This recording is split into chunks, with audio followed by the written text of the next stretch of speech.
it's complicated to do things easy and not the other way around.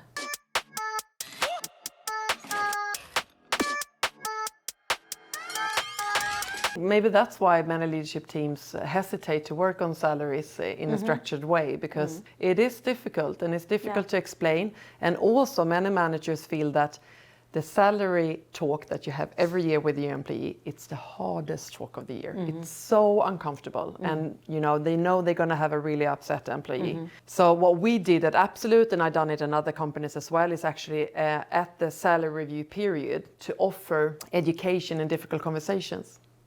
A difficult conversation can be many different topics, but one of the topics that comes every year is the salary review and the salary talk.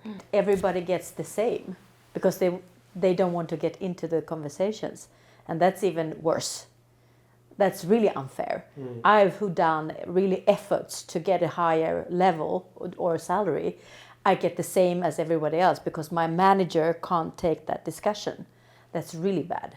And that's a common thing, I think. Yeah, I don't know, like for me as a foreigner to Sweden, like at least for me it's much more natural to talk about money. I don't have any problem to talk about money. We don't talk about but money it's here. So, but it's crazy, and it always shocks because I tend to ask that question to my customers. So most of my customers are the people in my customer are mostly like head of TAs or head of HR. And I often ask them, so what's your plan? Yeah, what do you earn? Because and what happens? I think it's very interesting. What I do is I tend to then suggest a number to them to then figure out okay, and I usually tend to suggest a higher number.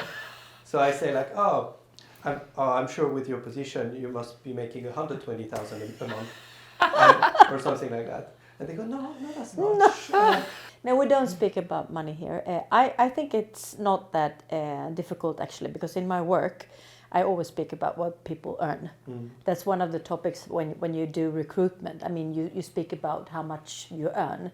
So I have been doing that for so many years. So for me, it's not an issue. But I know that people that starts this kind of job that I have always, struggles with the last question. And what do you earn? What's your salary proposal? It's very infected. But isn't your view that people talk more and more about salaries, like the younger generation, that it's becoming... Maybe. And maybe it's nice to earn much nowadays. Before, when I grew up, it was nothing that nobody... nothing to be proud of. No, nothing to be proud of. More like, well, we're not talking about that. I don't want to go there. But now I think younger people are proud. Yeah, I think it's a generation thing as well. There is this weird ping-pong exchange where recruiters would ask salary expectation, and then employees would ask for salary range, and there would be this thing instead of, I don't know, I feel like there's a job that needs to be done. Of course, there is maybe like a range depending on, say, experience or education or whatever. Yeah, but it ends up being like this friend who did, I can't remember, I think it was 8 interview as part of a recruitment process. Wow. Where they didn't get to discuss salary at all until the very end, and then they realized that there is a mismatch in That's something wrong in the process then, maybe. Yeah, and I think what's Norrhen Foundation has done something that at least I don't see a lot in Sweden, is they just put the complete amount benefit package, the amount. So even when they recruit for a CFO, the amount is there. Yeah. And I'm sure there's negotiations that are happening post that, but at least you can see the salary. And I've actually used this on Norrhen to get an idea of, okay, how much should people I think that's a great idea, actually. And it's common in other countries. I lived in London 15 years ago, and when you saw a job opening, it always stated the salary, always. I think it's illegal not to have it in some countries or states, that you must have a salary range. Okay. Maybe I think some states in the US. And in Sweden, you would have no idea. But at the same time, you can look up anything. So this Yes, is, of course, yeah. so this is if why you're it's curious, like so yeah. contradictory in some way. It's like it's kind of hidden.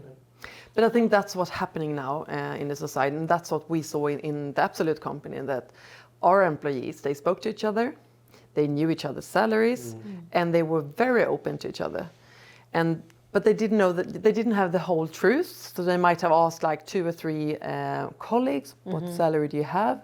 And then they find out that one person in the team has a very high salary, and then they start comparing to that person and get really upset.